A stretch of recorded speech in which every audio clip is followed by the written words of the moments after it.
Hello everybody, I wanted to show off my 6-year-old Nintendo Switch World that I've recently ported onto my computer and will be playing.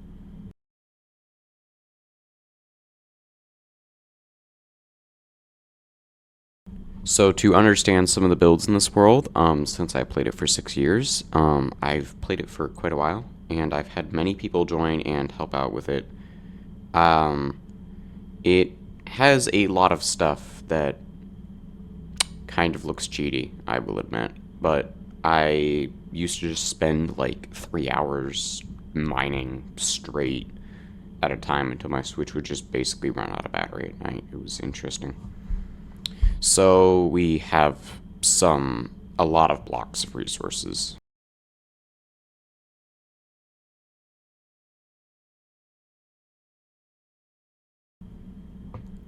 This is the non-functional jail. It doesn't really function unless somebody's in there with no resources. It appears that when I transfer the world over, all of the beds turn invisible and all entities were removed.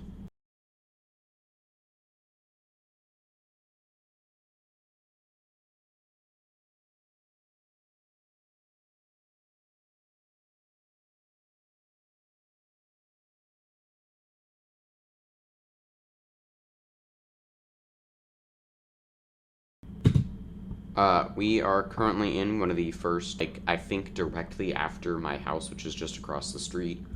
Here's a guy that no longer plays. Actually, nobody plays that originally played this world other than me, because nobody plays the same world for 6 years anymore. I did this, started this in, 2020, so it's been a thing for a while.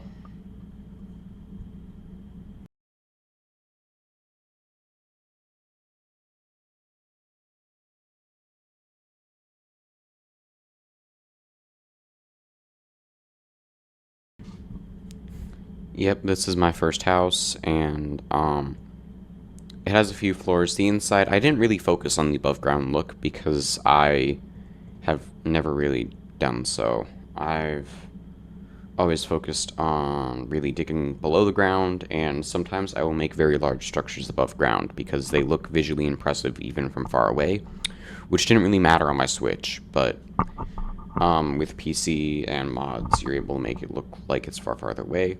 This is underneath the hotel. There used to be a whole bunch of stuff in connection to the hotel, but that's no longer a thing because it got blown up several times. Due to my own mistakes, I've put TNT in the ground underneath the pressure plates on the road. I don't remember why. It's just happened several times.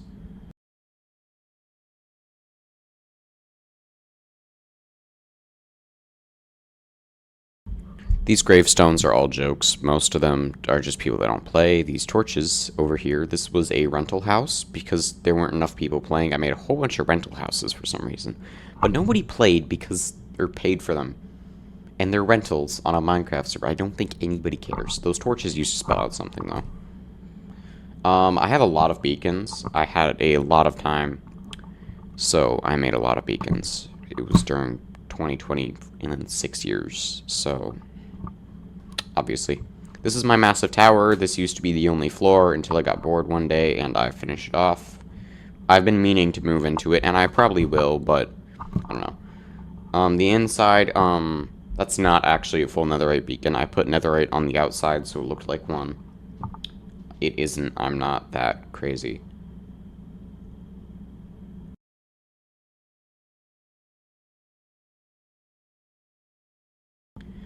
We have used cheats in this world before. It was agreed on by the only other active person that we could move an end portal into there because we had beaten the dragon years ago at that point. And we just wanted quick access to the end for a certain project. And here's my obnoxious diamond house that I put in my house because I had too many resources. That was built kind of recently, but yeah, it was more of a flex. We'll point out, it is way harder to leave here on my computer than on my Switch. It takes several attempts to actually go through there. We have a bamboo farm in here. I've had to destroy several bamboo farms because my Switch just can't handle it, but I really like bamboo farms. This is my fully rebuilt end ship. I just kind of liked flexing that I could rebuild a whole end ship.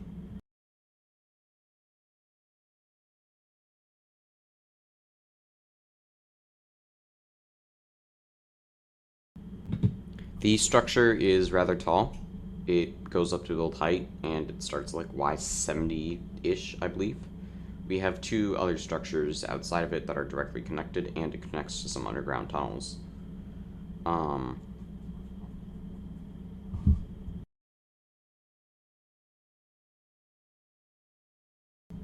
I will point out some terrain generation issues from the loading of Bedrock into Java. Also, I wrote my name up with glowstone on the thing. It used to be on the front, but I moved it because I'm building a massive wall, and I'm still going to need to remove that. This is a far more recent base. I just use a bunch of iron. I don't actually remember where any of the farms I built are. I think they're underground somewhere.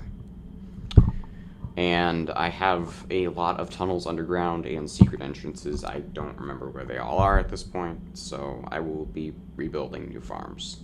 That will probably be far more efficient. They used to just be, hey, I'm fine with AFKing for 20 hours to get 6 iron. I wasn't. We had more efficient farms than that. This is pretty much the furthest in this direction that things go. We didn't really go that far away because I was keeping everything sorta kinda within the render distance of the Switch. The Switch hardware impacted a lot of this world. This is one of the first villages we raided. Yeah, it's one of the first things we did on the server. The cobblestone thing in the sky on the left side, that is also one of the first builds. It's like really where the cutoff or first build is that I consider. This thing was supposed to be a UFO. Looks more like a wedding cake. I don't know why I'm jumping. Okay. And then, that's the destroyed bamboo farm. You could see it briefly. It used to connect into here and then go downward into my base into a large amount of chests. But after a few updates of the Switch, the world began to lag too much to actually see blocks being placed or broken. So we'll probably be repairing this bamboo farm, which I literally just blew up with TNT.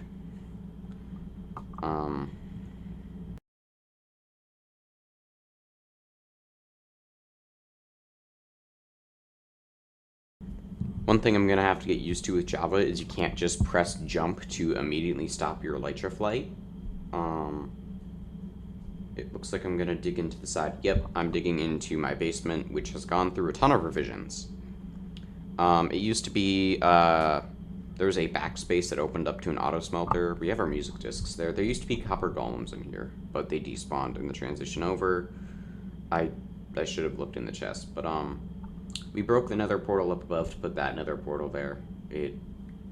We took the nether and the end from this world, and they're here. Everything's here. If you go into the basement, there used to be a lot of paintings, a lot of lava, a lot of death traps that we no longer have because they're simply not necessary. Like, also, I've pranked myself with that chest, I think. Yeah. Butter. Definitely. Haha. So funny.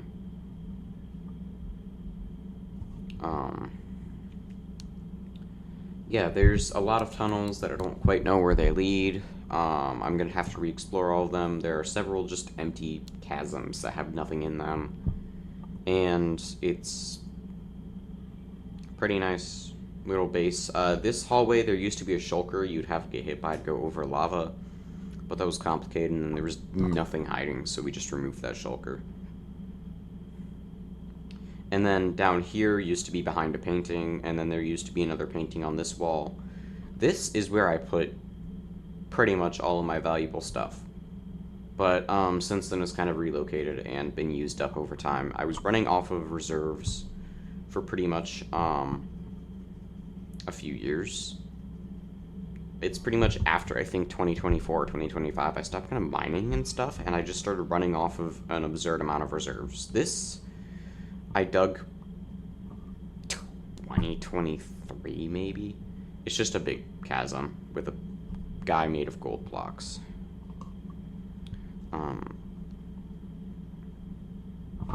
Yeah.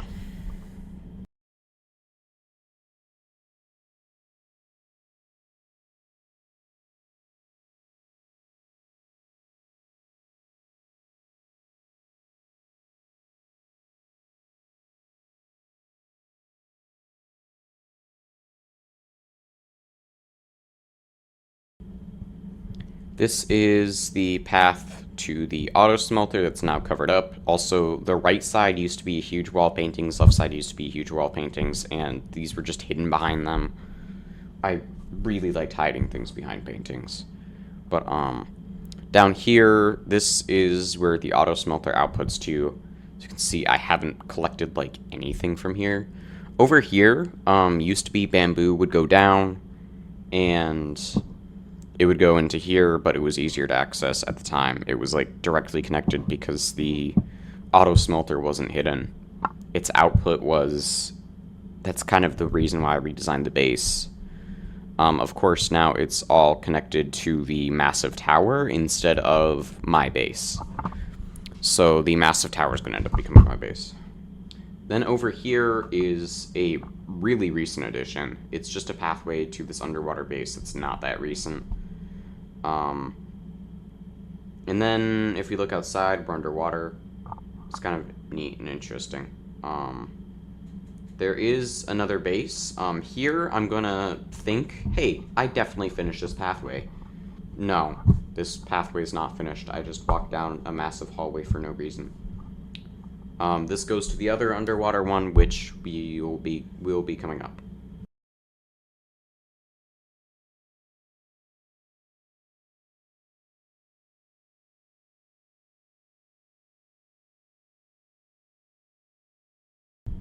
Now we can see the other underwater base. The windows are made of tinted glass. It's not really made to be a practical underwater base. It's kind of just, it was neat, so I built it. This is pretty recent. This is built off of pretty much just reserves. There's barrels and stuff. There's nothing stored under here. There's been a few incidents where the carpet has been washed away. So we're going to leave that alone and just explore the rest of the world. We were trying to build an underwater base here, but failed, and I never bothered to clean it up. There is a railway heading over to a village that we've already looked at. We're gonna walk through. There's a charity building that nobody donates to. There is an unfinished church that I didn't build. And we're gonna head back to the tower now, because the tower connects down to those. Oh yeah, nope, we're going to the end. Yep. So every time we're in the end, that block of iron breaks. It's probably just because Bedrock, I don't believe, cleared it. Meanwhile, Java does. This was going to be a massive structure, but I gave up on it. You can see a flying machine, sort of. I don't know if I ever focus on it in the video. If the frame rate keeps dropping, that's mostly OBS. Kind of my hardware. It's just mostly OBS, though. Yeah, I built this whole thing out of iron. This pretty much cleared all of the iron I had. Most of the doors have broken, because they apparently just don't work on Java. I think it's quasi-connectivity breaks the doors. This one's always been annoying, but this is also the only working one that I tested. There might be another working one. I'm gonna have to fix all of these doors at some point. This whole place was kind of themed. It was supposed to be some sort of like research station, so there's airlocks and stuff. That's pretty much it. At some point I wanted to box the entire island in using glass, but that was a massive project, so I never finished it. Because I don't have that much time. And I just heard the piston noise in my head when we went through that door. This one's just kind of a large room. Endermen come in here a lot. We have quite the large base, but it's not that well constructed. It's kind of neat. The beacons are over there. I have a lot of beacons in reserve, too. Fighting the Wither was one of the only things that I kind of like started doing after a certain point. After I stopped the whole, all I'm doing is mining thing. That door, there's no button on the other side. I don't know why. We're gonna leave through here, which I dug out earlier, and I have aggravated an Enderman.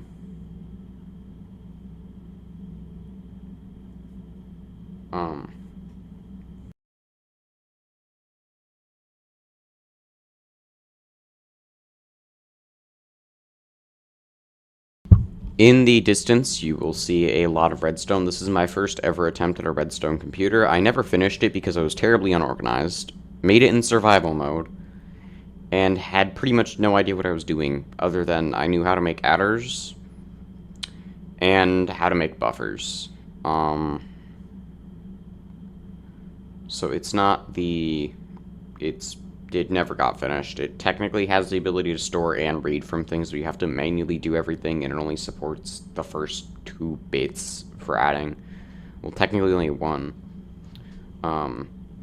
The adder's technically 9-bit.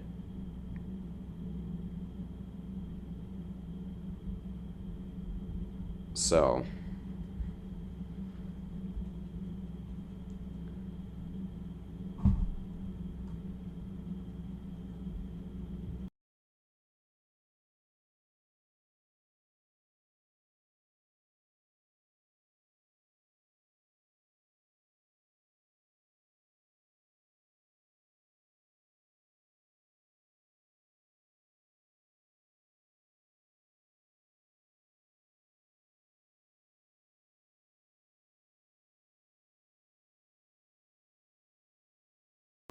As a note for the initial exploration of the world, I have not done pretty much any editing to it because I wanted it to just kind of be a walkthrough from there, just showing off everything without any clips or cutting or editing, because that's just nice sometimes.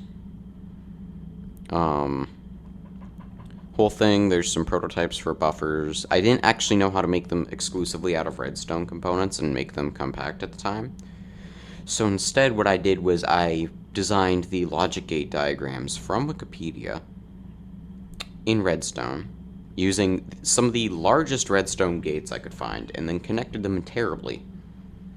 And then over here on the left, there was an Enderman farm that won't actually work anymore because render distance. If you look over here, there's kind of just more of the build. If you go down there, there's something over there's an entrance. No, we're not gonna go. Oh, we're going? No, we're not gonna go in it because I didn't want to risk dying at the moment. It's far easier to stop yourself on the bedrock because you just press your jump button again and your elytra quits. I believe, are we gonna go back now? Yep. I was already showing off the world earlier, so some blocks are broken. And here is the outpost. This was the farthest away build at the time that it was built. I think that there's farther away stuff now. There's also some way farther away stuff, but we'll probably get to that later. You look, there's just a bunch of stuff hidden around. I planted cherry trees over there at some point. Those weren't natural.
I'm gonna cut and put us at the top of the building now, just because I kind of stopped filming here and walked back up. Alright.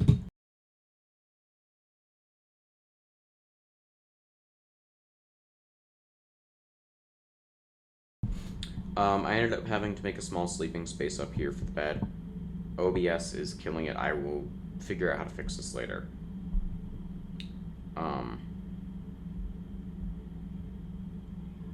Please, I'm gonna cut the video and go up to the... I do want to know I will be playing the rest of the world with those texture packs. It's just golden days. Yeah, I'm gonna go look around at the world real quick and, see there, we will be exploring and explaining that world on the next video, which hopefully has a better frame rate. Then, at the other side of the tower, we will take a look. I had to go walk over. Look at this. Look at all of that in the distance. We will be exploring all of that later.